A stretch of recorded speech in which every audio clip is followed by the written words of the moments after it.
Good morning, Sean Aqualine here. It is time for the Revelstoke Mayor Report with Mayor Gary Sells. Good morning, Gary. Good morning, Sean. All right, Gary, let's dive right into two big hot topics right now. Okay. First one is let's talk about this vaccination in the schools. All right, let's do that. So there's going to be 4 vaccine clinics in Revelstoke area schools. I'm being told that we're currently number 1 overall for vaccination in the interior region, 12 years, second dose rate 79% of our population. So this is our big opportunity to reach the 12 to 17-year-old population. So basically at this point, we know that they're going to put a pop-up clinic in a tent outside the school for first and second dose, 8:30 to 11:30 a.m., So they'll do RSS on September 21st, BVE September 22nd, Columbia Park September 28th, and Arrow Heights will do September 29th. So basically students 12 years and up, staff, adults, bring your BC Healthcare card, no appointment necessary, just show up. So that's basically what Interior Health is doing, working with the school board to manage that. All right, now it's obviously going to be a hot topic here because, and if I am reading this correctly, that a child that's 12 and up they can give it to them without parent approval? Yeah, that's my understanding is that at that age, they can speak for themselves when it comes to immunization. So wow. If they want that, then, that can happen. Okay, that's going to definitely be problematic moving forward for sure. I'm sure we'll hear more about that. So if that's the case, then if you have concerns about that, I guess you'll have to call, I would think Interior Health. Yeah, absolutely. I would think that would be where you go with that sort of thing. It's definitely not, you don't be calling the city and saying, I don't want this. You want to call Interior Health and say, I have some concerns and let them deal with it. Wow. And they'll have to deal with it in whatever way. I don't know how, but they'll have to deal with it. Okay. Wow. Yeah. So I want some give some clarity just on the City of Revelstoke facilities because we've got some new information that's just come down. So effective September 13th, which is Monday, proof of vaccination will be required via the vaccine card for certain discretionary activities as outlined by the provincial government. So some cases that will require proof are fitness center drop-in members. These users must show proof at reception prior to entering the fitness center daily. For those attending an event where 50-plus people are attending, weddings, banquets, sporting events, for those 22 and over registering in a program, proof will be requested when registering or prior to the first class. And then organized adult recreation and sports activities, curling, adult hockey, again, 22 years and up. You have to have that proof. In addition to these changes, and until further notice, masks are still required within all public indoor spaces. So here's the big thing. So proof of vaccine will not be required for any youth activity under 12 years. Okay? So anyone under the age of 12. General pool use, so special events and privately booked parties will require proof, but general pool use will not. Okay, public skating. But that doesn't mean parents taking their kids. No, that means under 12, right? Youth sports or activities. Now, youth sports or activities under the age of 22, as well as spectators and support people for the same, they won't require. And then please note the spectator area of the aquatic center is currently closed. So you're not going to be going in to watch your kid if they're going in and doing their thing. Right. So any service at City Hall, you're coming in to pay a bill, submit a permit, you don't need to have a vaccine. And then and services for those in need of things, you don't need a vaccine. So unfortunately, implementing the BC vaccine card is required to comply with legislation. So we have to follow the rules. Please note that the details with the Provincial Health Office are still being clarified in some cases. So we just ask that you be patient with us as we try to understand what the new rules are. And we think that these rules kind of morph as things go on. So there may be some changes, and we're hoping that as things change, it may loosen. But who knows, right? Gary, let's talk about what's happening with the downtown core because it's a dumpster fire of discussions. Let's just call it what it is. It definitely is on social media. Oh, it's crazy. So here's the thing. People are not happy, and rightly so, but here's the thing I wanted to talk about, a couple of specific things that I looked up, and hopefully we can get some clarity. Sure. So on January 26th, Marianne Wade stated in a council report that they were working with consultants in that project. Right. And that there was a dollar figure for the overall cost, and that was a 75% coming from CBT and around 25% coming from city. Now, is that tax dollars? No. The total for the project we estimate to be $500,000. 75% will come from CBT. 25% will come from the RCFC Legacy Fund. So that's how we're going to contribute our money. So the money that's coming to pay the consultants, and we think we've paid like 10 grand so far, is coming out of our operating budget. Now, there was drawings that were with the January report. Now they're out in public. These images, I think, are creating a huge concern. Those images are really peeving people off. Yeah, and I get it. And so my understanding is the drawings were a conceptual plan for the purpose of applying for the grant, because we needed to come up with some sort of an image to say, okay, what would this cost? So they've gone to the people that said, we need to build a new bandstand or whatever, and they came up with these images and said, okay, so we think that the estimated cost for everything will be $500,000. And they've used those images for that. That's not what's planned. That doesn't mean that elements of these sorts of things might not be used, but it really will be dependent on what the community wants. I understand when you're applying for grants, you often have to draw images and that type of thing. So we saw some of those images as well, what it could potentially look like. But whenever you see it, the council report feels concrete, right? You see it, you're like, holy bleep, that's what it's going to look like. Are you serious? I wanted to just make sure to really understand that has not been approved. It's not happening. No, it's not happening. And if the community said, yeah, we want that, I look at it and go... Let's face it, they don't. Yeah, they don't. And so I'm looking at it going, yeah, I'm not happy with that design. It's conceptual. It was used to come up with a dollar figure, and that's it. Why these changes? Like, who asked for these changes?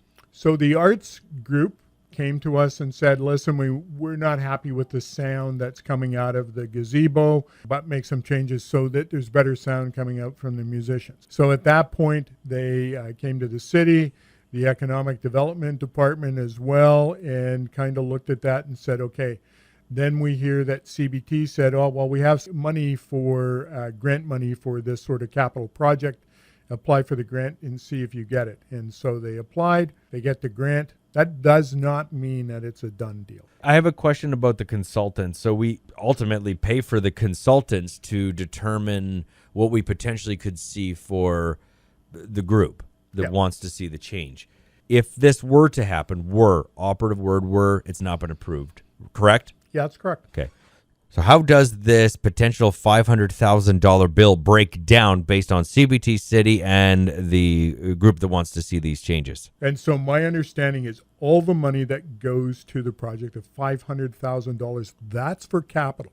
Okay. Okay. The consultant fees comes out of the city operating budget. And that's how we've had to do it to make sure there was funds available to do this project.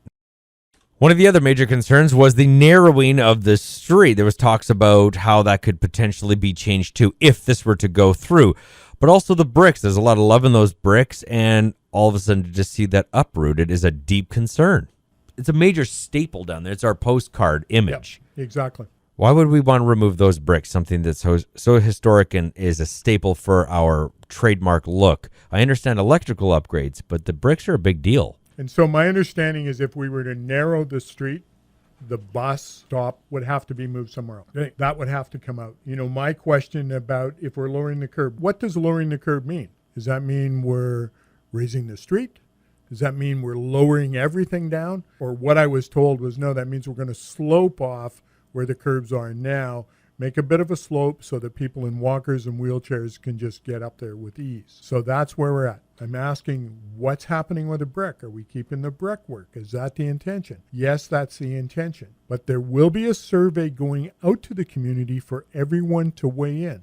And so then my next question was, what's happening with the gazebo? What are the plans? And so there's no definite plans on anything. What about the bears? We sure as heck are not moving those bears. No, we're going to keep the bears. We're going to keep, what about the planters? Well, we might have to alter them a bit. But, so all these sorts of things are still in a flux. But now when I want the community to weigh in, within the next couple of weeks, there will be a survey on Talk Revelstoke where people will be able to see all these questions that we're talking about. What are you going to do with the bricks? What are you going to do with the planters? What are you going to do with the gazebo? All that sort of thing. And people are able to weigh in and basically say, okay, that's what we want.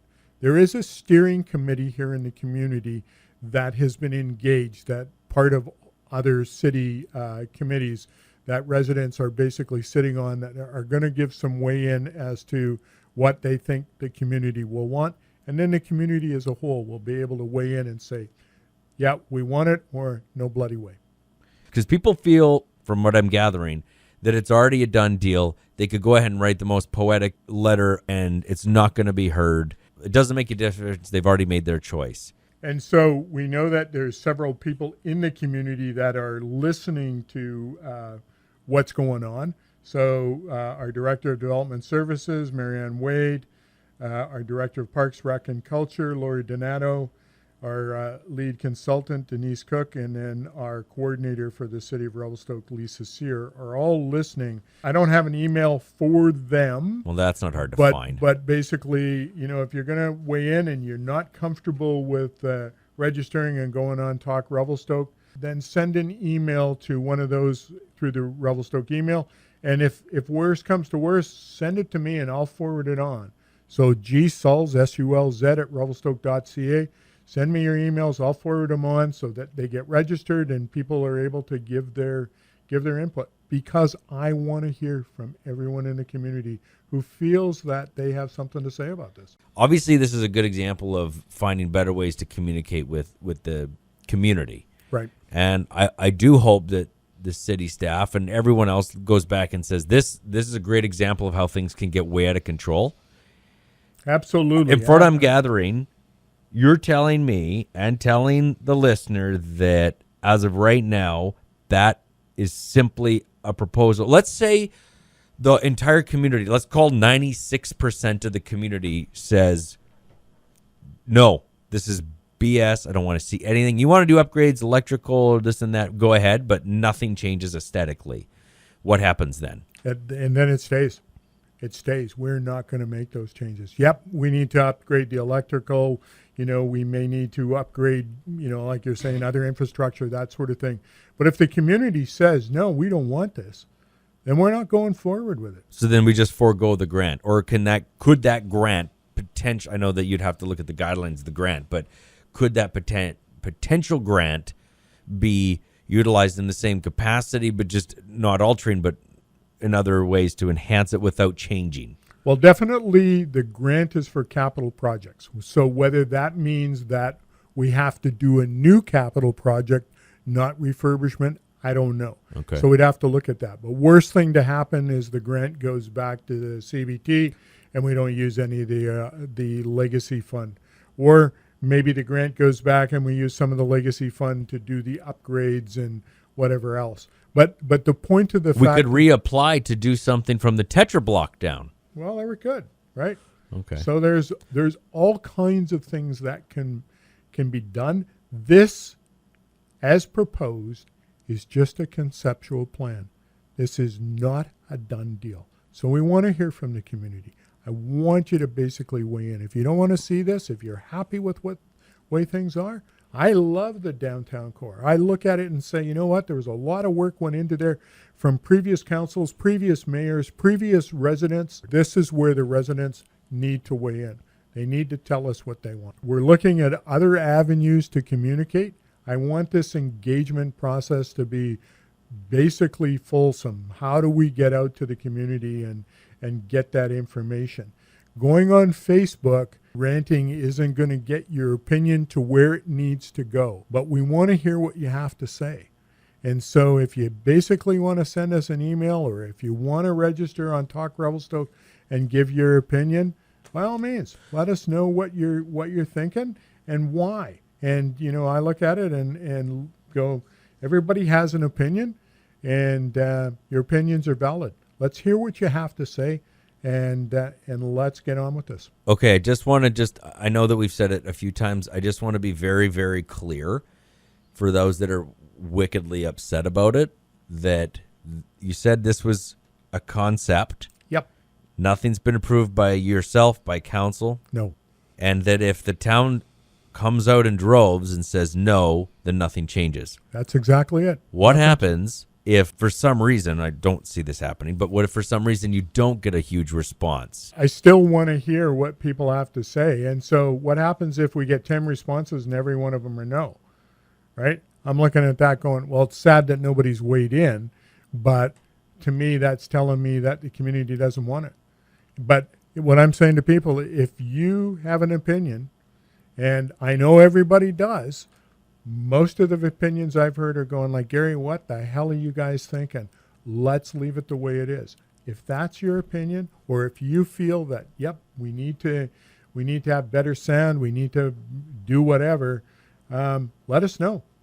Figure out a way to let us know. Stop me on the street, whatever. Give me your name, address. I need to register, that sort of stuff. Whatever we need to do, we need to hear from people. Okay. So if you do have a strong opinion about it, which I believe most of the community does, take the time, write an email. It doesn't have to be fancy, and say, don't change a damn thing. Yep. Or, the only thing that we are okay with is this, or whatever you feel. And we'll see how that goes. Absolutely. Yep. And there will be that formal survey on Talk Revelstoke with those questions. If you're not happy with the questions or it doesn't give you enough information, then still email us in addition to the survey so that we can hear what you have to say. Okay. Thanks, Gary. All right. Thanks, Sean.